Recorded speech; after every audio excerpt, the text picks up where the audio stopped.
In today's video, we're going to continue our 2019 NHL offseason plan report. Today's team we're focusing on is the New York Islanders, and that's coming up next.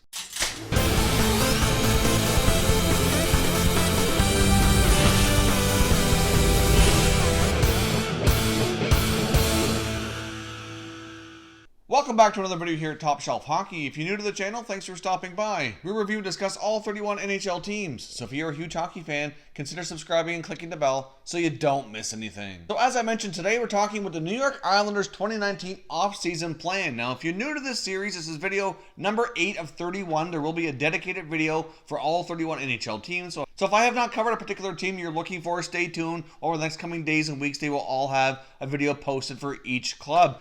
Now, we break these videos down into 3 main segments. The first one, we're going to recap the 18-19 season, take a look at any significant changes, as well as some team and player statistics. Secondly, we're going to take a look at their salary cap situation for this offseason, including any pending UFAs, RFAs, or any contracts they need to look after. And then thirdly, we're going to discuss what the Islanders need to do to make improvements for next year. So let's jump in here with the 2018-19 season recap. Now, of course, the New York Islanders had a lot of significant changes before the season even got underway. They ended up losing longtime captain and franchise player John Tavares to free agency, who ended up signing a 7-year contract with the Toronto Maple Leafs. Of course, the New York Islanders were also in the process of having new GM and new coach take over the club. Of course, prior to free agency, the Islanders had reassigned Garth Snow. They'd also removed head coach Doug Wade and the coaching staff, and were kind of starting completely fresh there. They brought in Lou Lamoriello to be the general manager after he was basically cast aside from the Leafs in favor of Kyle Dubas. He decided he still wanted to be a GM and ended up taking an opportunity with the Islanders. Basically what we just saw with Ken Holland in Detroit, moving on to Edmonton as well. Sometimes these guys, even though they might be older, they're kind of looked upon as going into the presidential role, kind of riding off into the sunset almost, but they've still got that burning desire to be a manager.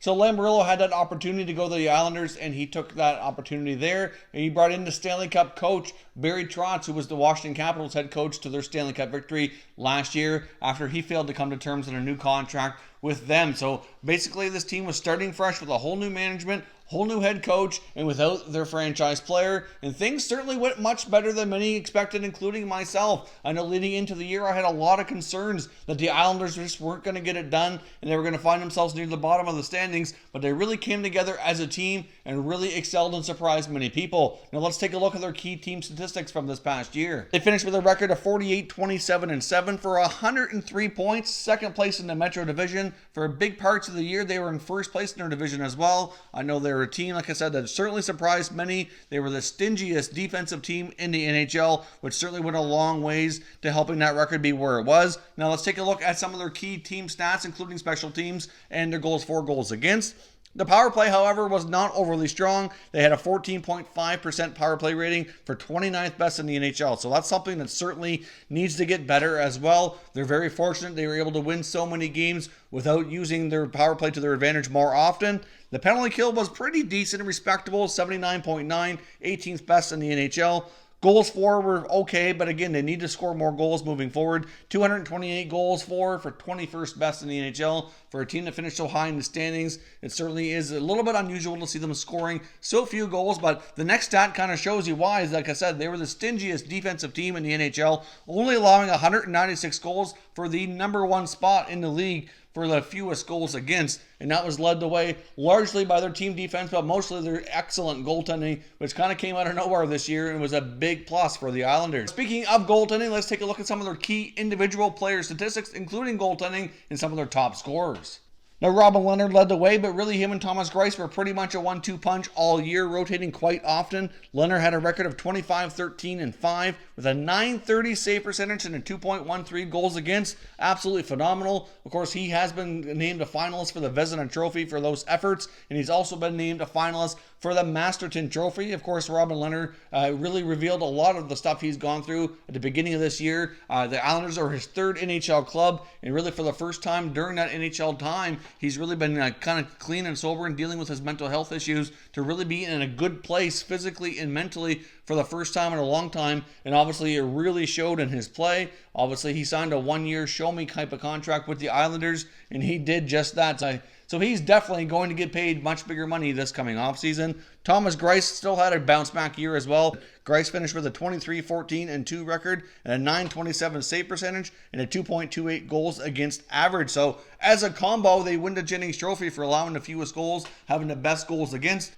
Now, taking a look at their top scores, of course, they're led the way by youngster Matthew Barzal in his second campaign with 62 points. Obviously, that is a little bit of a drop. Didn't have that insulation this past year from being the number 2 spot instead of being in the top spot. Certainly faced stiffer competition more frequently, and it showed, but he'll adjust and bounce back and continue to put those numbers upwards, I'm sure. Second place was Josh Bailey with 56 points. Brock Nelson not far behind at 53. And their new captain this year, Anders Lee, put up 28 goals and 51 points. Of course, Lee's been a pretty steady goal scorer for them during his time with the Islanders. He scored anywhere from 25 to 40 goals on multiple occasions.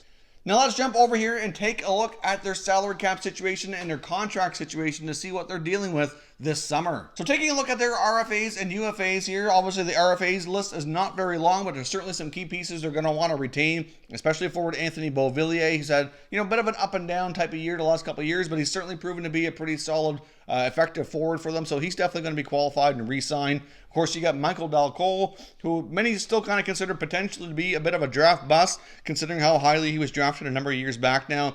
But he's certainly got a little bit more of an opportunity this year and did look better. It's hard to say exactly what his future holds with the Islanders, however, but I probably would be a little bit surprised if he's at least not retained on at least a one-year contract to give him another opportunity to continue developing and to see if he can become a regular player with them. But the list of UFAs is staggering and certainly concerning. There's a lot of question marks around this club here yet again. Of course, last year they lost their franchise player in John Tavares, and they very well could end up with a lot of issues this summer as well. But if they get a lot of these guys retained and maybe make some other acquisitions, this team very well could be in terrific shape. But it all starts for me with goaltender Robin Lehner. I mean, Robin Lehner was the backbone of this team. Like I said, goaltending was the strongest point here. Thomas Greiss is under contract beyond this year, so they don't have to worry about that right now. But Robin Lehner certainly deserves a longer-term deal with bigger money. So we'll see where that goes. But at the same time, this is really the 1 year that's really broke through for him. So hard to say what kind of contract is best for him. At the same time, though, they are expected to hopefully have one of their star prospects, Ilya Sorokin, over with the Islanders here sometime, probably not the year coming, but the year after. So it's hard to say how they're going to want to go about this, but they need Lehner for next year and beyond. And even if Sorokin comes over, he's going to need some insulation for a little while to get adjusted, I'm sure. So hard to say what happens, but they need to make sure that they re-sign Robin Lehner. That's key. And of course, their captain, Anders Lee. I'd hate to see this franchise lose their captain in back-to-back years.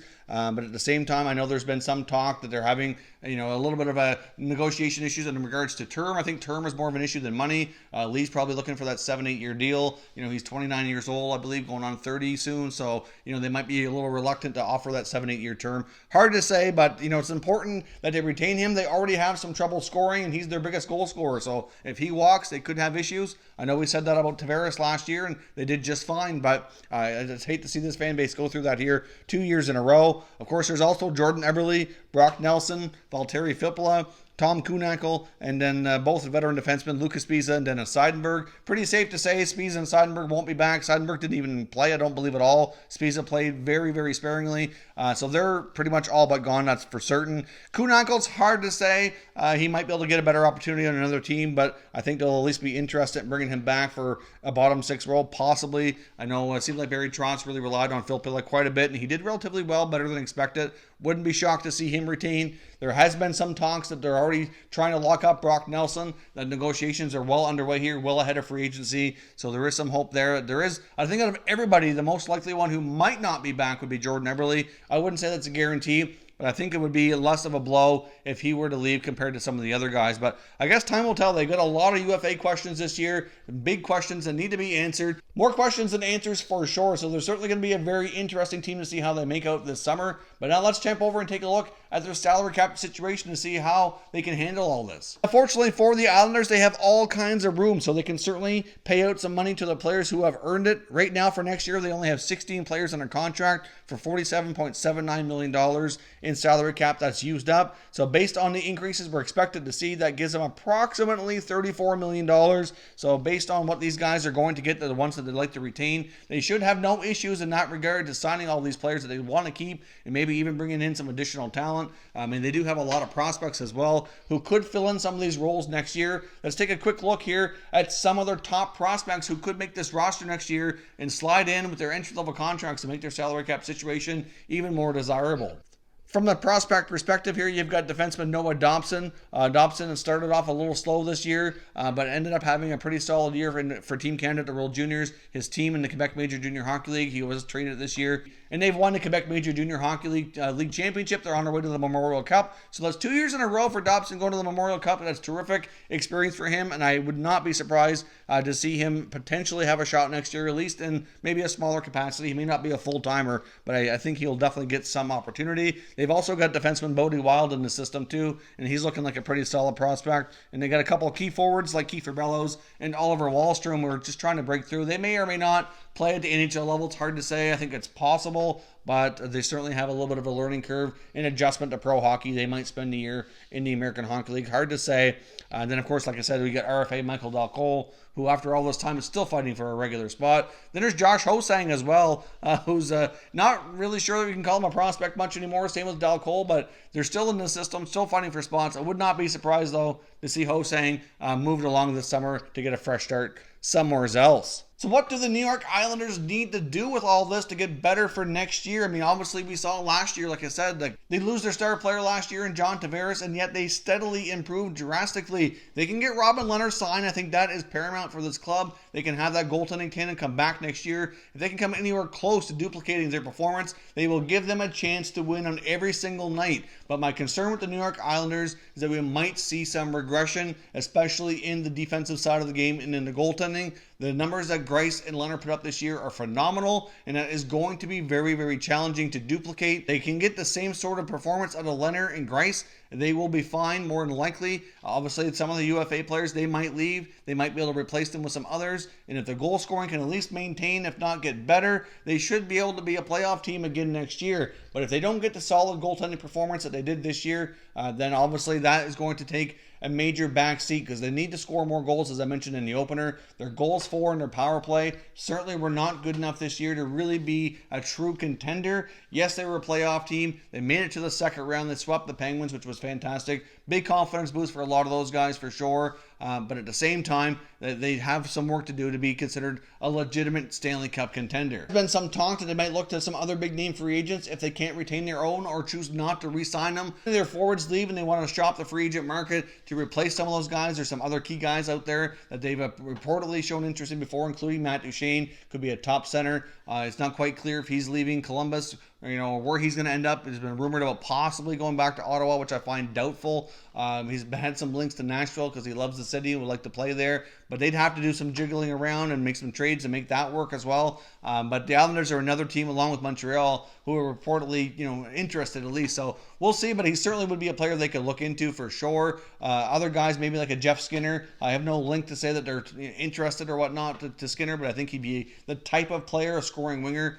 For example, especially if they lost, Anders Lee. He'd be the type of player who would fit the mold of what they'd be looking for to replace those goals and maybe get even more. But he's been such a great fit with Jack Eichel in Buffalo, it's hard to say. So even though there's all kinds of very interesting 2019 free agents on the market that the Islanders could talk to, it's really difficult to say. They're going to face some stiff competition for that. So I would really think more than likely they can retain a lot of what they already have and maybe just make some minor tinkering on the forward group to kind of add some more goal scoring would be my best advice to the Islanders for this year. So, of course, as always, I want to hear your thoughts and your opinions on the New York Islanders. What do you expect to see from them during this 2019 offseason? And what do you think are the most critical moves they need to make to at least repeat next year what they did this year, if not take it a step further? If you're new to the channel here, I hope you consider subscribing. We cover all 31 NHL teams, and there's plenty more videos in this series coming, so subscribe for more of those, and give this one a like if you enjoyed it as well. I'd appreciate it if you did.